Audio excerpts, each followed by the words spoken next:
Hello and welcome to Just One More Watch. Welcome today to my annual review, a video containing my top 5 watches or watch related things of 2022 and my bottom 5 watches or watch related things of 2022. It's been another really interesting year, I think, with a number of significant releases at the affordable end of the market, all of which I've managed to get my grubby mitts on over the course of the last 12 months. So I'm going to start with the positives before moving on to the not so positives. Now, language warning, there will be some fruity language today in the not so positive section. I will beep it out, but it'll still be pretty obvious what I'm saying, so I will give you some advance warning if you feel your delicate sensibilities may be offended. I'm just really mad about something that I complained about in this video last year, but has got a lot worse since then and not better. But before I start on the expletives, I'd like to say thank you to all of you. It has been another fantastic year on the channel. I finally finished my studies in February, so I'm now officially a full-time YouTuber, even though I've been putting in full-time hours for about the last 4 years. Anyway, it's been another great year. I hit the milestone of 250,000 subscribers a few months ago, which still feels a little bit ridiculous, and it has been my pleasure to see this entire watch space grow and evolve and expand over the last 6 years that I have been making videos and have this channel grow along with it. So thank you to everyone who subscribes, who watches, who comments, who likes or who dislikes the videos. This is by far and away the best job I've ever had, and I owe it all to you lot. Alright, let's get stuck into the 5 positives then, starting with a watch that lowered the bar for affordable four-handed movements this year. I know that doesn't necessarily sound like a good thing, but believe me, it is. It's the Seiko SSK, aka the 5KX GMT. Now, I was super excited when this one launched mid-year, and I tried to use all of my Z-list watch YouTuber celebrity leverage to try and get myself the model that I wanted as early as possible, and I failed. I wanted the orange one so badly, but all I could get was the black one. But now I have the orange one that I wanted in the first place. Matchy matchy. The watch itself is okay, but prices are still really high, costing twice what the three-handed version that's been out for a few years does. What the SSK did herald though was the arrival of the Seiko 4R34/NH34 movement, a four-handed version of the movement that powers a huge swathe of the sub $500 US market. Now, this movement has already found its way into a number of micro brands. I've looked at a couple, but politely declined way more than that already. It's also found its way into AliExpress watches, therefore offering a Seiko-powered four-hand GMT automatic for around $100 US. That is just ridiculous value. Now, a GMT hand, though by no means vital, is a reasonably useful complication, especially if you have an interest in one particular time zone, like I do. The previous most affordable mainstream automatic GMT was Swiss made by ETA, and you were looking at closer to $1,000 than $100 for a watch with one of those in it. So this has been a huge shift and a huge bonus for people who don't like spending a huge amount of money. At number 2 is another watch with a much smaller point of difference, but one that will finally bring enormous satisfaction to a lot of people, me included. It's the new 38mm Orient Bambino. The Bambino was the second watch that I reviewed on the channel 6 years ago, so it will always have a special place in my heart, despite the fact that it was always a bit too big for me and arguably a bit too big for itself as well. The original 40.5mm versions were reasonably wearable, but perhaps a little bigger than they should have been. And when Orient decided to release a new model Bambino, they made it even bigger at 42. A 36 eventually followed, but it was hard to find and labelled as a ladies' watch, which is never a good idea if you want to appeal to men as well. But this year they finally released the size that the Bambino arguably always should have been, 38-ish mil, and it looks fantastic. Gorgeous mid-century looks that belie its affordable price tag. The proportions are now pretty much spot on as well. They even got rid of the awkward 21mm lug width of the original. The bad news is though, they seem to be a bit more expensive than the older models and harder to find. Hopefully next year, once supply catches up with demand, that situation will be remedied. At number 3, personally, I had another crazy year of buying and selling and trading watches. I purchased another 52 this year after purchasing BB52 in 2021. Now, some of those watches are bought knowing that I will sell them again, but many of the others are bought with a view to becoming part of my permanent collection. Can you identify the common thread between these watches? Tissot PRX 40mm, Casio Oceanus 200, Seiko Tuna, Baltony Military Chronograph, Casio 5600, Citizen Chronomaster. Well, they're all watches that I bought for myself this year. I haven't flipped them, and they're all quartz. Sure, I love an automatic and a mechanical watch as much as the next man. The first two watches on my list today are both autos after all, but I find myself increasingly buying quartz for myself. Now, this isn't something new. This isn't a contemporary shift towards quartz watches. This is a return to quartz watches. I grew up wearing watches that ticked once per second, that kept great time, and the batteries lasted for 3 years or so, and I didn't think anything of it. Nowadays, it seems like buying and liking quartz watches is like admitting to having some disease, according to the comment section of some of my videos anyway. It seems like the market has either driven that or responded to it because it's hard to get decent quartz these days.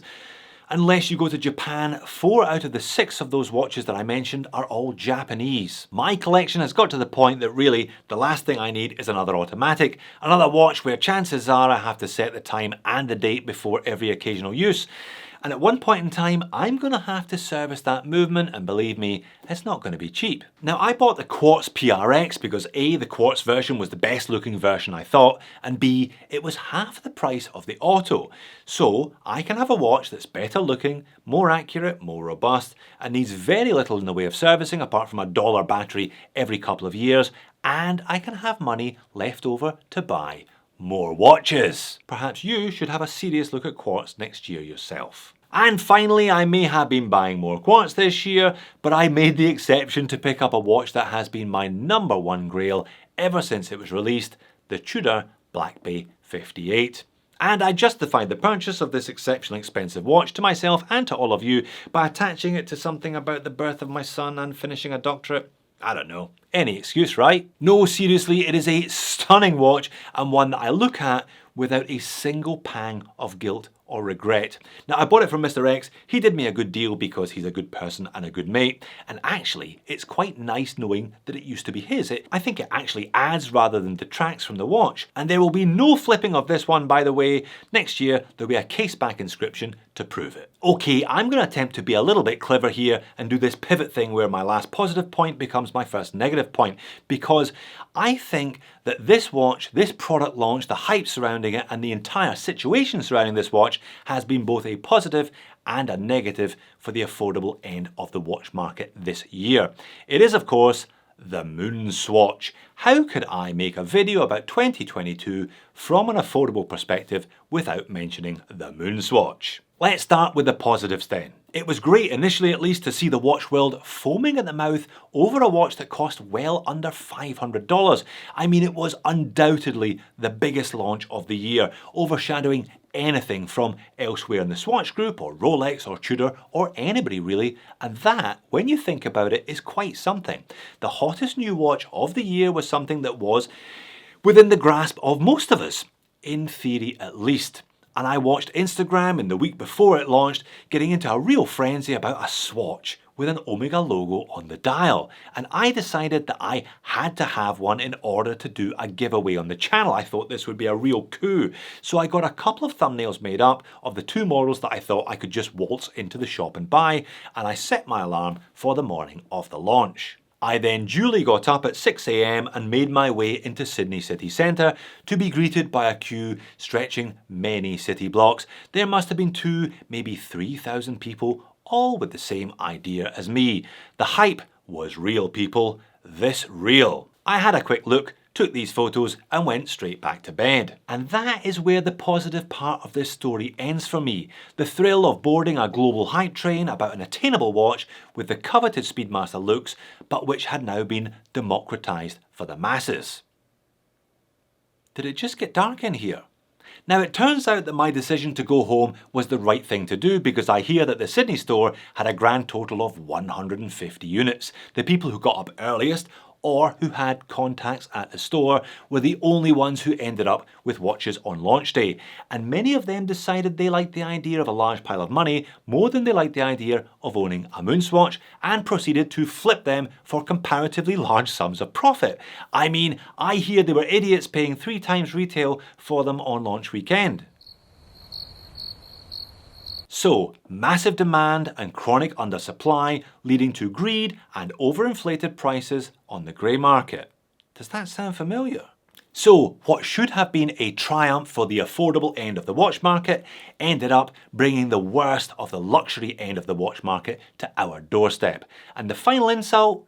The watch is rubbish. I know it's supposed to be light and swatches are not exactly built as heirlooms, but it's really flimsy and plasticky and a bit naff. I made a video mid-year about the 5 most hyped budget watches of the last 5 years. The MoonSwatch towers head and shoulders above the others in terms of the hype, but it's a watch that I have no intention to buy again. I hear that most versions are now readily available in the Sydney store. I wonder how many of the people who were in that queue that morning are prepared to hand over the retail price for one today. I know I'm not. Okay, that fairly predictable rant about the MoonSwatch was just my entree. It was my starter for 10, a warm-up to number 2, and the main object of my ire today. I'm going to get my wallet and my swear box out. It's scammers. I am so fucking sick of the fucking scammers. Now, they only started to appear in the comments section of my channel pretending to be me in the middle of last year when I did that big Oris giveaway for 200,000 subs. Last year they seemed restricted only to giveaways. This year there seems to be no such restriction. They are fucking everywhere. Every video, every day. Endless comments pretending to be me, asking you to contact them via WhatsApp or Telegram or whatever. And I now get daily emails from you saying, "Hey Jody, you asked me to contact you. You sent me a message, just checking is it legit?" Or worse, "Hey Jody, I'm not that tech savvy. What do I do now to claim my prize?"